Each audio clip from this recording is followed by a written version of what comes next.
Welcome back to Animal Crossing New Horizons. I'm Daylali. I shall see what's going on our lovely island of Fawnhallow today. Late night episode. I was busy for most of this afternoon and evening, so I only had time to start recording now. It's in fact the next day. So, sorry, 16th of May. You just got kind of skipped over, but I'll read it out as if it's 16th of May anyway. The daily reset in Animal Crossing is like 3 a.m., isn't it? But yeah, what am I going to talk about today? I'll say that the new Idolmaster game got released today, Gakumas. Good evening, everyone. I'm here with a late night broadcast. I hope I can make it through this. Right now in Fawnhallow, it's 12:25 a.m. on Friday, May 17th, 2024. Really, Thursday, May 16th, 2024.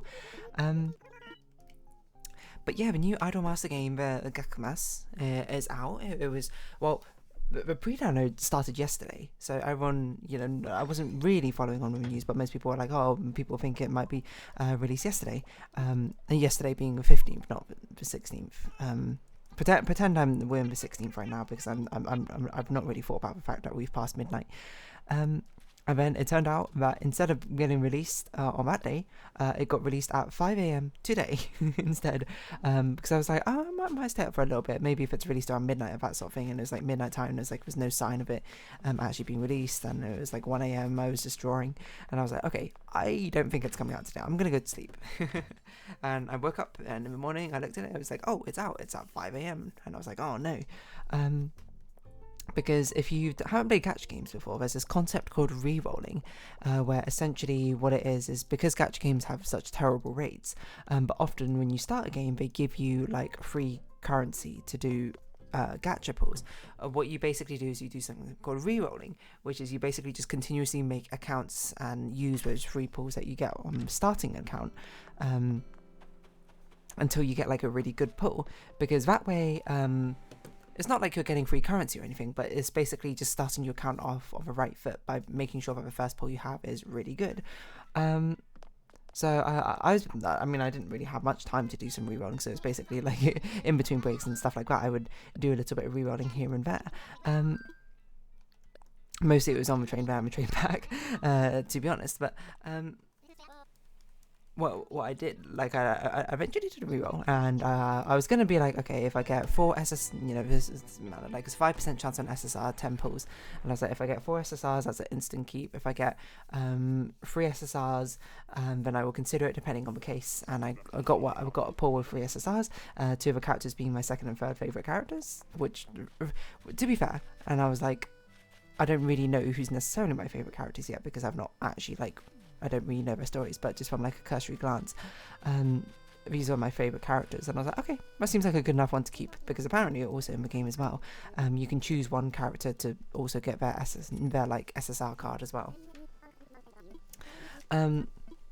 So I've got my top 3 favourite characters. I would say I was also like listening to the songs yesterday or the day before, because I was like, okay, let's listen to the character songs, and honestly they're pretty good. Like, it's surprising where I was like listening to all of them and being like, okay, all of these songs are actually pretty decent, for different reasons. I'm not sure which one's my favorite. Probably Fluorite or something, which I think it's called Fluorite, but I do like Clumsy Trap as well, which are my 2 favourite characters. Unsurprisingly, I tend to base my characters off the songs I like the best. It was also crazy because one of the character songs, like I've seen previews of them, and I didn't realise the full songs were released, so I actually listened to them. But the main character song, I actually listened to it, and I was like, this really sounds like, it was crazy because I don't know that many Vocaloid artists. Like the one I know is of course Toa, who is my favourite, and then I know Giga as the only other one I think I can really name off the top of my head. There's others I know who do certain things, but I don't know what their names are. But I was listening to her image song, and I was like, this sounds a lot like a Giga song, because it sounded like a Project Sakai song called Beyond the Way, and looked it up. Apparently he was the one who wrote that song, so I was like, that makes perfect sense to me. Anyway, I've not really had a chance to play it. I've had a chance to do one run with it yet. I haven't even bound my account to that account yet, so I should definitely do that afterwards to make sure I don't lose it. But it's a fun stage, I suppose, because obviously I'm not fluent in Japanese. But I can read, I can read katakana and hiragana. I can read a decent amount of kanji as well. while I was playing it, and it's a really fun period, I suppose, when you first start a game, especially a game in a foreign language, where you're basically trying to figure out what the heck is going on. This one's actually quite lucky because this one actually has like a lot of overlap with some of the other Idol Master games, notably Shiny Colors and Shiny Song. So like I was doing it and I was just like, oh, this is just that mechanic in that game. This is just that mechanic. I didn't win my first produce run because I was like, I have no idea what I'm doing in addition. I have no idea what actually makes me stronger in that sort of thing. But I was just trying to vibe out. I was trying to figure out how to do the daily missions, and for some reason most of them are locked. So I don't know if I need to like play more or something. I don't know. It's gonna be like, I'm gonna record this video, I'm gonna do my dailies and my other games and that sort of thing, and then I'll probably just go to bed, and maybe in bed I'll play a bit of a thing. Right now I just got a bit of Project Sakai. Turn off my adaptive charge as well. I forgot about that. And I normally play Neopets actually when I do Animal Crossing, so might as well do that right now. I guess I can open up Shiny Colors as well. There's not really much I need to do daily wise and that sort of thing. Yesterday was, of course, a bit of a discount day in Hidden Tower. I actually picked up a royal paintbrush in anticipation of the seventh Neopet that I'm going to paint. But I'm going to create them in June just so I can spread out my birthdays a little bit. Let's see, what do I need to do? Weighty thinking groom pet. Checkered paintbrush? One's pretty crazy. Okay. Let's go buy... I need to buy one thing, so I'm going to buy... From Neopet, I need to spin the wheel of knowledge. No, I can't speak. Knowledge as well, but let's buy something from the Glooming Parlour. We don't need to get to cabin today. We don't need to do anything. Let's just sit down. It's a late night episode. I'm not going to do anything particularly crazy. But yeah, it's a really fun period, I think, when you first start playing this sort of game, as I say, in a different language, and you're just like, what does this do? What does this do? What does this do? How do I do it? Like, I remember the first time I played Shiny Colors, which is like even funnier to think back now, because it's one thing playing a game in a language you do know and you haven't played before, like Genshin Impact. I remember when I first started out, it feels like quite self-explanatory because you do a lot of you can like actually understand and read the tutorials, but it's a real challenge when you don't speak the language fluently, because you're looking at the tutorial being like, okay, what do I think this is trying to tell me? And it's like, okay, it looks like this is happening, and then some of it you just sort of like vibe out, just being like, I don't really know what this is going to do, but then you're like, oh, I noticed this is a resource it's using. It's like using up my HP to actually consume this. I mean, it's like, okay, what's this doing? Oh, I noticed if I use this, my attack is stronger or something like that. It's kind of like, you know, I guess this is why like The Witness is like such a great game. It's like basically doing that sort of thing, where you're basically trying to figure out the rules of a game with just like existing, just like as you're just as you go, and like the only feedback you get is by playing the game. You can see if things are good, things are bad, kind of like by reactions. I don't know, I think I like it because it's kind of like a puzzle game. Maybe that's exactly why you're gonna hear the fashion fever as I send a score, don't mind me. Yeah, I haven't really thought about that, but yeah, it's basically just like a puzzle game. You know, you get some instructions, so you can see some diagrams and stuff like that, but you don't really know apart from that what else is going on. You just kind of have to figure it out. So I'm not saying I would recommend it for everyone to be like, oh, you know, everyone should play a game in a different language to want to have it, but it is a very unique experience, I would say. It's like pretty weird. Not that weird to do, but it's like sort of strange, where it's like it's really you're sort of like going in blind, and the best part is, I suppose, like after a while, you know, some people actually get good at the game, some people understand how to play, and then they'll like start uploading stuff in like the community discords or something to be like, oh, this is how you play the game, this is the general aims, and then you start to get into the swing of things. It's weird because some of the games I play I don't even really know how to play properly. Like I know how to play Shiny Colors and all the other stuff, but I don't know how to play Shiny Song, and I've been playing that for a little bit. Well, not that long, to be honest.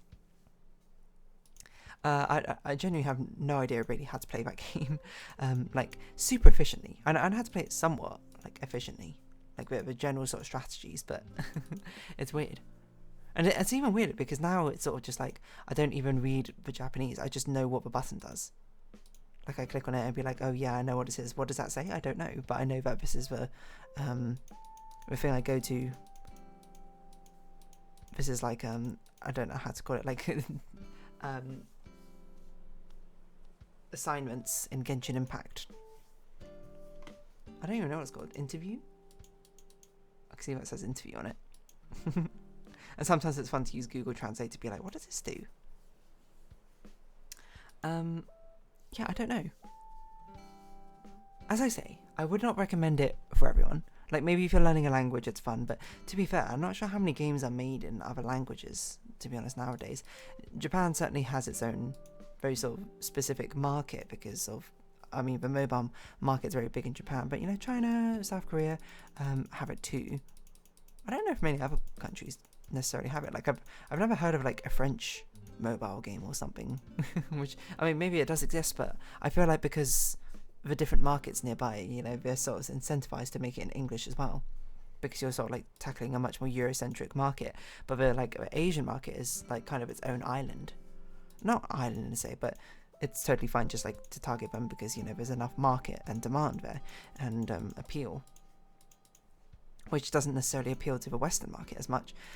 So there's no need to like be that into making it specific for making it general enough for everyone.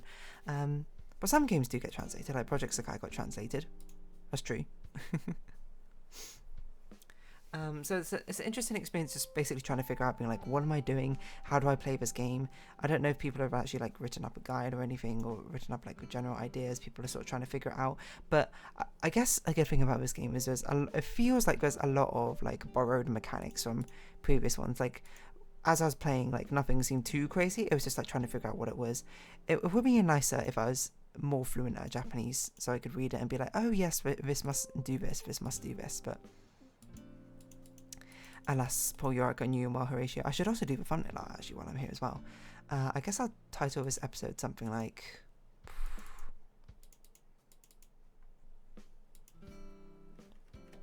Games in Another Language or something. I mean, that's like quite a wordy title, but still, it's quite literally what I'm talking about. I don't know if I'm going to do any thumbnail artwork today. I've done a bit more, like colouring. I'm actually making progress, which is good because I'm finding the time. Tomorrow actually might be a decent day to do stuff as well. I don't know. Sadly, Tuesday and Thursday. Today were not. Let's see, because so this is 15. I'm put wrong number here. 1514. And then I don't know what thing to doodle on here. It's getting very messy, to be perfectly honest. I'm gonna doodle, you know, the Google Translate logo.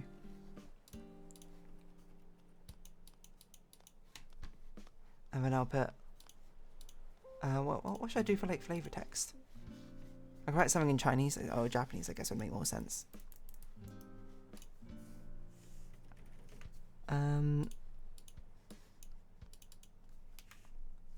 Why don't I put like tasukete? Japanese, translate that. I don't know what kanji is for. Help me actually.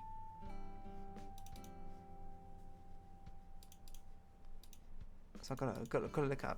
Help me. Tasukete. Okay, that's it. I probably should have remembered it. Would I recognize it actually if I saw it? I'm not sure. Maybe not.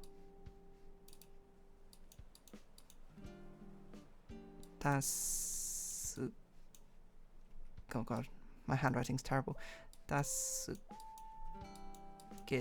There we go. Make a thumbnail art while we're at it. It's just efficiency, you know. Play Animal Crossing, have a conversation, also do my dailies in the other games as well. Do I need to do any more in Neopets? I don't think so. I don't really do most of my dailies in Neopets. I just do events, collect interests, and quests if I need to. That's basically it. I don't know if any of the others are worth doing. Maybe I should get in swing of them, because I think they're like fun, sort of like mindless things to do. I don't know. Free jelly, giant omelette. That kind of doesn't really matter. Out-store prizes. Most of these don't really matter. Like, which of these actually has a chance of giving you good results? I need to think. Anchor management can sometimes can. Monthly freebies. Have I got my monthly freebies yet? Apparently I've already done it.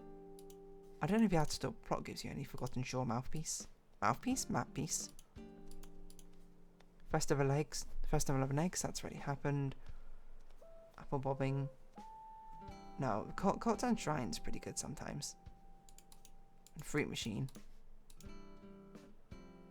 Nothing happened. We can also do the... What's it called? Discard a magical blue Grundo plushie. It's apparently turned grey. Nothing's happened. You know, the ones which I've actually seen... It's basically ones I've seen people post about on the Neopets subreddit to be like, whoa, I actually got something crazy from this. Like, I actually won something. Deserted Tomb? I don't know if there's ever anything in here, to be honest, but... Fiddlesticks. Oh, this is what I was thinking of. The Expeller box. Sorry, yes. Like, imagine if Neopets was in another language. I think I would not understand what was going on. I'd just be like, what the heck is anything? Like, okay, Neopets is pretty difficult because it requires a lot of reading to actually navigate the site in the first place. Well, there's a lot of, like, iconry, I think, in these sort of, like, gacha games. I don't know. Like, I said this before. I thought it would be really funny to, like, have a game, quote, quote, where it's like, oh, you know, all my friends, like, try and accomplish a certain goal or something in shiny color. Wait a minute, what? In, like, shiny colors or something. You know, I'd set, like, a goal. It'd be like, okay, and then I'd be like, try and achieve this. And if they manage to do it, then fantastic. And if they don't, then so be it.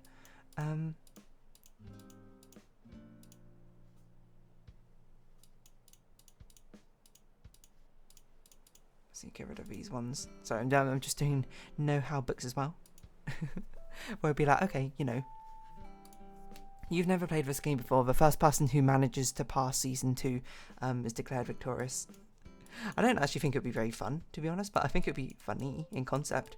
1, 2, 3, 4, 5, 6. That's okay. This one doesn't have it, and this one also doesn't have it. Oh my god. Okay, well, I guess I'll keep this one. It's not much better, but it's better than the other one I was using.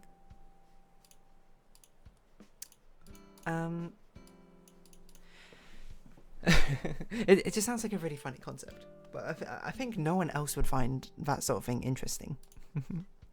And I don't mean that in the sense that I was ever going to, like, pitch it to my friends or anything like that. It's just, like, it was a really funny idea I had one time where I was just like, this sounds like it would be amusing, but amusing for basically only me, which is not really the sort of, like, attitude you should go in with doing things. You should probably not go in with the attitude of like, oh, I only want to do things, but only if I find them interesting and no one else does. It's sort of like a I'm not sure BM's the right word, but it's certainly not the best way to go about things. Oh, I didn't realize I even had this book. I should have used this book this entire time.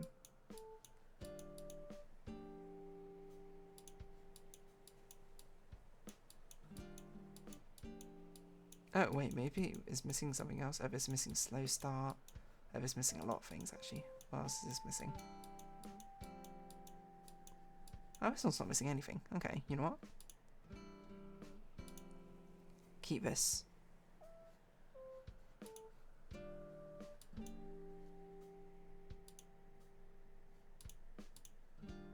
Is that? There we go. Okay. Just changing up. Get rid of the other books, otherwise I'm never going to clear out my inventory.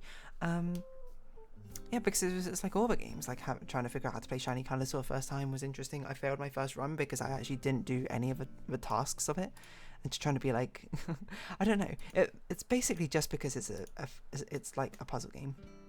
Just trying to put all the pieces together, trying to be like, how does this work? How does this work? How does any of this work? And the answer is it kind of doesn't. You just sort of had to vibe it out. I don't know. And it's unsurprisingly appealing to me.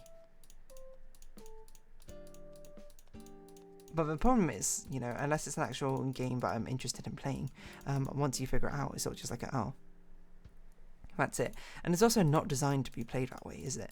You know, Witness is a very sort of tight experience where it's designed where you sort of like naturally figure out how to do things. This is sort of like running into a brick wall. Witness is like climbing up like a climbing wall. And this one is basically sort of like running at a brick wall until you manage to break on through to the other side, which is a fun experience to some, probably not to all. So the fact it's a fun experience to me is maybe there's something strange going on in my brain to make me feel that way. But hey ho, here we go. A little too high and a little too low. I don't know. I guess I'll just round this episode off here. What else I've got to say about this? Nothing really. I'm just talking nonsense now. So, if you have been watching, thank you very much. It's been Adam Crossing New Horizons. I've been Dear Darling. Likes, comments, subscription, shares, greatly appreciated. Socials, Discord down below. Hope to see each other again. But for now, it's our farewell. So until next time, bye bye for now.